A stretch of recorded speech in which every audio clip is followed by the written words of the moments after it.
اللہ میں نے اس نظام کے ساتھ ریکنسائل نہیں کیا۔ اے اللہ میں نے اپنی توانائیوں اور اپنی محنتوں سے نہ اپنے لیے کوئی جاگیر بنائی نہ اپنے لیے جائیداد بنائی۔ اے اللہ میں کوئی دولت چھوڑ کر نہیں مرا۔ اے اللہ میں نے اپنے بچوں کو بھی اسی کام کے لیے لگا دیا۔ میں نے ان کی دنیا سے بڑھ کر ان کی آخرت کی فکر کی ہے۔ نہیں کر سکا، آگے کچھ نہیں ہو سکا تو میں بے بس ہوں۔ میں ایک ایسے ماحول میں رہ رہا ہوں جس میں اللہ کا دین غالب نہیں ہے۔ میں نماز پڑھ رہا ہوں، روزہ رکھ رہا ہوں، میں شراب نہیں پیتا، میں سور نہیں کھاتا۔ چلو میں نے اپنا اکاؤنٹ جو ہے بینک میں جو ہے کرنٹ اکاؤنٹ رکھا ہوا ہے، میں نے کوئی سود نہیں لیا، نہ سود لینا چاہتا ہوں۔ کیا کروں؟ اکیلا چنا پہاڑ کو تو نہیں پھوڑ سکتا، پورا نظام تو میرے بدلنے سے نہیں بدل جائے گا۔ تو میں تو رہا پھر 40%، 50%، 60%، 70% کافر کا کافر۔ وسط مخرج بڑی پیاری حدیث ہے وہ جس میں یہ الفاظ آتے ہیں، حضور نے فرمایا انہا ستکون فتنۃ، ایک وقت آئے گا تو بڑا فتنہ ہوگا۔ حضرت علی فرماتے میں نے فوراً عرض کیا مل مخرج منہا یا رسول اللہ، اے اللہ کے رسول یہ بتائیے اس سے نکلنے کا راستہ کون سا ہوگا؟ یہ نہیں پوچھا کیا فتنہ ہوگا، کیوں ہوگا، کب ہوگا، کیسے ہوگا، کدھر سے آئے گا، کچھ نہیں، نکلنے کا راستہ بتائیے۔ بلکہ ایک اور روایت اس حدیث کی اس سے بھی زیادہ پیاری ہے کہ اصل میں حضرت جبرائیل نے کہا حضور سے یا محمد امتک بعدک، اے محمد صلی اللہ علیہ وسلم کبھی سوچا ہے تمہارے بعد تمہاری امت کا کیا بنے گا؟ تو حضور پلٹ کر سوال کرتے ہیں مل مخرج منہا یا جبرائیل، تو بہت بڑا پرابلم تم نے اے جبرائیل میرے سامنے رکھا ہے، تو اب آپ ہی بتائیں اس سے نکلنے کا راستہ کیا؟ قال کتاب اللہ،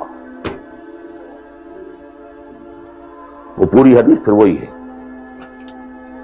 کتاب اللہ فیہ خبر ما قبلکم ونبأ ما بعدکم وحکم ما بینکم وہو ذکر الحکیم وہو صراط المستقیم وہو حبل اللہ المتین۔ اس کا مخرج کیا ہے؟ یہ ہے اصل میں میرے اور اگر تو یہ بات سمجھ میں آ گئی، اس کے لیے تصور سمجھ لیجئے ہمارے دین میں کفارے کا ایک تصور ہے۔ آپ نے روزہ توڑ دیا وہ تو ٹوٹ گیا، کیا کروں؟ جڑ تو نہیں سکتا۔ کب اشکوں سے جڑ سکتا ہے؟ جو ٹوٹ گیا سو ٹوٹ گیا۔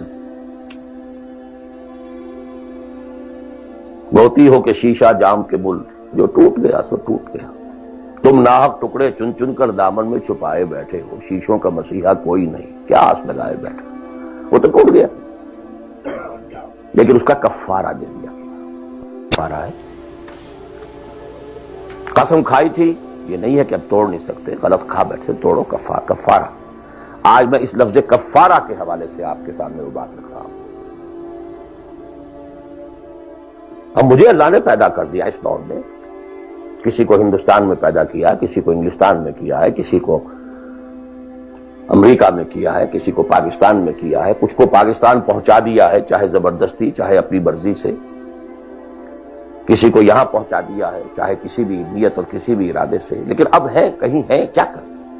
کوئی کفارہ ہونا چاہیے، کوئی مخرج ہونا، بس یہی کفارہ ہے۔ پھر نوٹ کر لیجئے اس ماحول سے سوائے سبسسٹنس لیول کے اور کچھ حاصل مت کرو،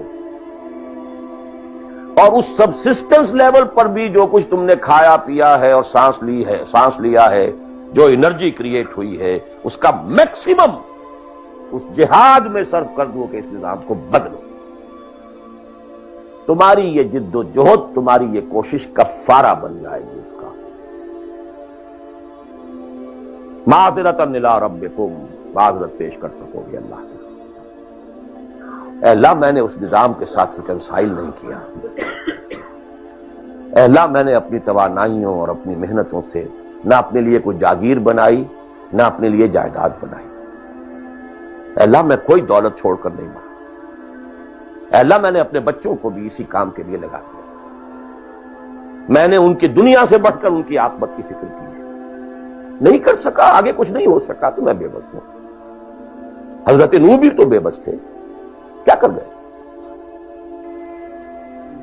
لیکن اگر کسی بھی درجے میں ریکنسیلیشن ہے، کمپیٹیبلٹی ہے، اس کو آپ نے ایکسپٹ کر لیا ہے، اس میں پھلنے پھولنے اور پھیلنے کا بندوبست کر رہے ہیں، you are doomed. Everything will be multiplied by a big zero and will become a zero. یہ ہے جو میں سمجھا.